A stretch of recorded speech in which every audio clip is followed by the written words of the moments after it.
Pemirsa, jelang berakhirnya libur tahun baru 2025, arus lalu lintas di ruas Jalan Tol Cipularang Purwakarta, Jawa Barat ini terpantau ramai.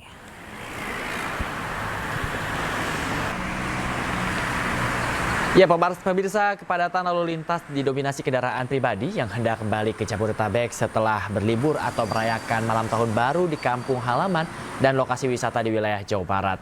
Diperkirakan kepadatan arus kendaraan di Tol Cipularang dari arah Bandung menuju Jakarta ini akan terus terjadi hingga Kamis siang. Sementara arus dari arah sebaliknya, yaitu dari Jakarta menuju Bandung, terpantau relatif normal.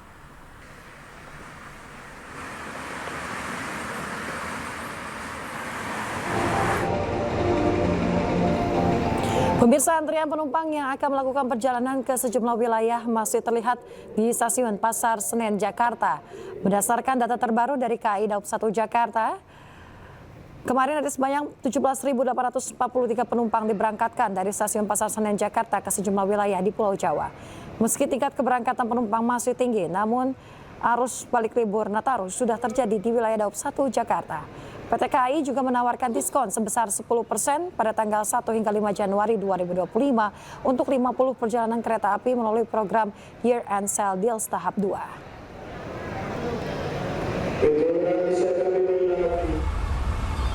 Setelah itu, pemirsa, ribuan kendaraan terpantau masih memadati pelabuhan Bakauheni, Lampung sejak tadi malam. Antrean kendaraan di setiap kantong parkir dermaga didominasi plat dari luar Provinsi Lampung. Untuk mengantisipasi lonjakan kendaraan, ASDP Bakauheni mengoperasikan 6 dermaga reguler dan 1 dermaga eksekutif, serta 28 unit kapal feri.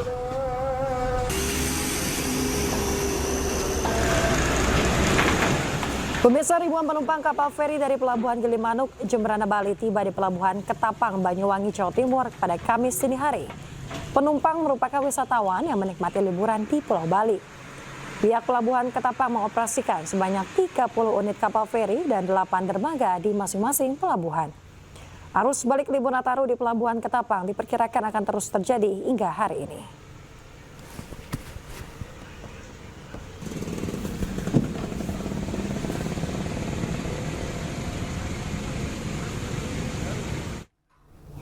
Pemirsa, arus balik libur Nataru mulai terlihat di berbagai daerah seperti dari Pelabuhan Bakauheni dan juga Pelabuhan Ketapang. Untuk mengetahui informasi terkini, kita terhubung dengan rekan Heri Fulistiawan di Pelabuhan Bakauheni, Lampung dan juga rekan Eris Utomo di Pelabuhan Ketapang, Banyuwangi, Jawa Timur. Kita terlebih dahulu ke rekan Heri. Selamat pagi Heri, apakah sudah terjadi penumpukan penumpang di Pelabuhan Bakauheni saat ini? Baik, selamat pagi Asmin.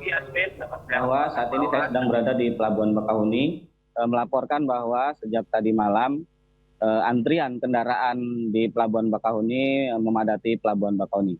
Dan pagi ini masih terpantau lancar, namun hari ini juga diprediksi kendaraan juga masih akan melintas di Pelabuhan Bakauheni.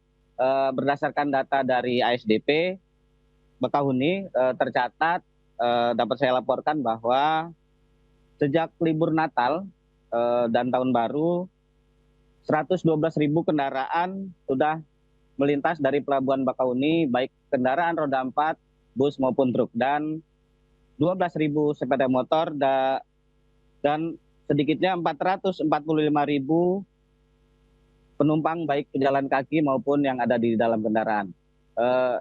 Para penumpang ini pada umumnya melakukan perjalanan dan yang akan menyeberang ke Pulau Jawa akan melintas karena hari libur Natal dan Tahun Baru sudah berakhir. Demikian, Yasmin. Ya, Heri, lantas langkah apa yang dilakukan pihak pelabuhan jika terjadi penumpukan penumpang dan kapan diprediksi puncak arus balik Nataru akan terjadi di sana? Baik, terima kasih Yasmin. Untuk mengantisipasi adanya kepadatan, pihak SDP juga sudah mengoperasikan sebanyak 28 kapal dan 7 dermaga, 1 dermaga eksekutif dan 6 dermaga reguler. Demikian, Yasmin. Baik, terima kasih rekan Eris. Selanjutnya kita akan menuju ke rekan Eris Utomo. Selamat pagi Eris, bagaimana suasana di sana? Apakah sudah terjadi penumpukan penumpang? Ya, selamat pagi Yasmin dan pemirsa. Saat ini saya berada di Pelabuhan SDP Ketapang Banyuwangi dan berada di depan dermaga 1 pelabuhan. Dan saya laporkan memang di Banyuwangi hingga sejak semalam hingga saat ini masih diguyur hujan, namun arus balik untuk libur Natal dan Tahun Baru masih terus terjadi di pelabuhan ini. Dan memang didominasi dengan kendaraan 2 dan kendaraan roda 4 atau kendaraan pribadi. Dan yang juga saya laporkan dari Pelabuhan Gilimanuk yang sudah menuju ke Pelabuhan Ketapang sudah tercatat lebih dari 2.500 penumpang yang sudah diseberangkan dan tiba di Pelabuhan Ketapang. Dan juga didominasi kendaraan roda 2 itu tercatat lebih dari 2.000 dan kendaraan roda 4 atau kendaraan pribadi tercatat juga lebih dari 2.000 unit. Dan juga dari Pelabuhan Ketapang yang menuju ke Pelabuhan Gilimanuk juga cukup tinggi juga. Jadi sekitar lebih dari 1.500 kendaraan roda 4 dan lebih dari 1.000 kendaraan roda 4 atau kendaraan pribadi. Dan memang saya laporkan Yasmin, dari libur Nataru ini memang terjadi penurunan dibandingkan dengan tahun yang lalu. Seperti yang dari Pelabuhan Ketapang menuju ke Pelabuhan Gilimanuk mengalami penurunan hingga 11% bila dibandingkan dengan tahun yang lalu. Berbeda dengan dari Pelabuhan Gilimanuk yang menuju ke Pelabuhan Ketapang sebenarnya mengalami peningkatan sebesar 12%. Demikian Yasmin. Baik, terima kasih atas informasinya rekan Eris Utomo melaporkan langsung dari Pelabuhan Ketapang Banyuwangi, Jawa Timur, dan sebelumnya ada rekan Heri Folistiawan melaporkan langsung dari Pelabuhan Bakauheni, Lampung. Selamat bertugas kembali rekan-rekan.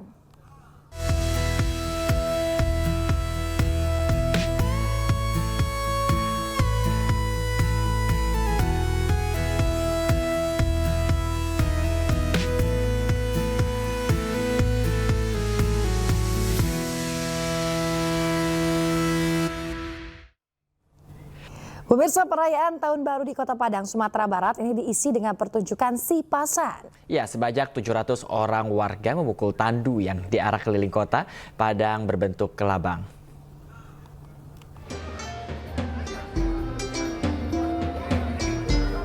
Seperti inilah suasana perayaan tradisi Sipasan, Naga, dan Barongsai yang digelar di kawasan Kampung Pondok, Kecamatan Padang Selatan, Kota Padang.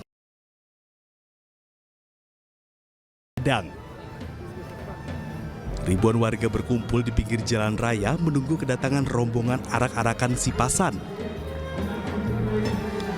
Sebanyak 700 orang warga dilibatkan dalam memikul tandu Sipasan dengan panjang hingga 76 meter yang membentuk kelabang, sementara anak-anak duduk di atasnya. Arak-arakan Sipasan menjadi lambang keberagaman di Kota Padang karena seluruh elemen masyarakat bergabung dan berbahagia bersama tanpa memikirkan budaya, agama, suku, dan etnis. Perayaan Sipasan ini disambut antusias oleh sejumlah wisatawan yang berkunjung ke Kota Padang. Bagus sekali sih, ini kan juga bisa dibilang acara setiap tahun ya.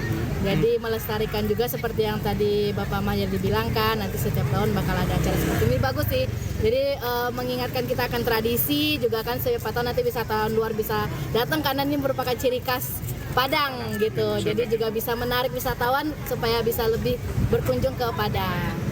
Adalah sesuatu tradisi yang tentunya kita dukung secara bersama-sama karena bagaimanapun ini bukti keberagaman dari Kota Padang, dan tentunya ini sangat menarik untuk ditonton, apalagi momennya bertepatan dengan Tahun Baru. Mudah-mudahan bisa dinikmati oleh masyarakat Kota Padang.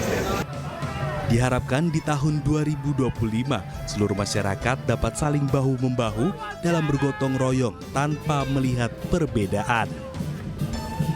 Dari Padang, Sumatera Barat, Budi Sunandar, iNews melaporkan. Momen libur Tahun Baru 2025, kawasan Malioboro masih ramai dikunjungi wisatawan dari berbagai daerah. Peningkatan kunjungan wisatawan membuat arus lalu lintas di jalur menuju Jalan Malioboro padat.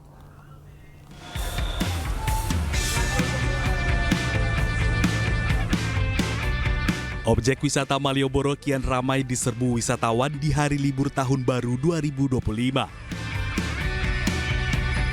Para wisatawan memanfaatkan hari terakhir libur tahun baru di Yogyakarta dengan berjalan di jalur pedestrian maupun di sekitar PKL Teras Malioboro untuk berbelanja oleh-oleh khas Yogyakarta hingga berfoto bersama keluarga.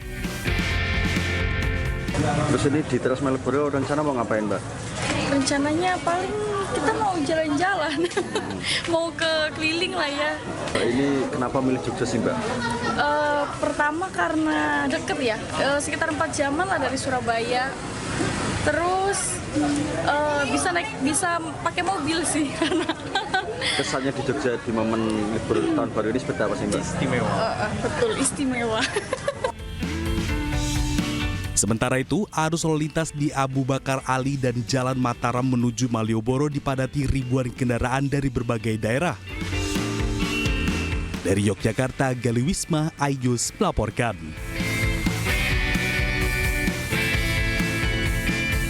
Timnas senior Indonesia sepanjang tahun 2025 ini akan melanjutkan perjuangan di putaran ketiga kualifikasi Piala Dunia 2026 dengan menghadapi 4 pertandingan krusial. Ya, pemirsa, dan berikut jadwal lengkap Timnas Indonesia di tahun 2025. Pemirsa, pasukan Timnas sepak bola Indonesia akan menjalani berbagai agenda penting sepanjang tahun 2025 di kualifikasi Piala Dunia 2026. Skuad Garuda asuhan Shin Tae-yong akan bertandang ke markas Australia pada 20 Maret 2025, dilanjutkan menghadapi Bahrain 5 hari kemudian, tepatnya 25 Maret 2025.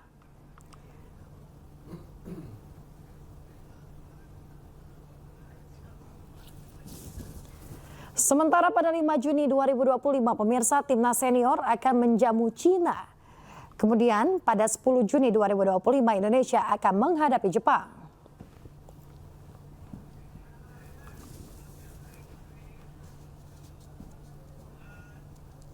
Dan informasi ini sekaligus penutup iNews pagi hari ini, pemirsa. Cuplikan tayangan berita iNews dapat Anda saksikan di kanal YouTube @officialinews. Mewakili kerabat kerja yang bertugas, saya Bayu Pradana. Dan saya Yasmin Natania, pemirsa pamit undur diri. Terima kasih, selamat pagi dan sampai jumpa.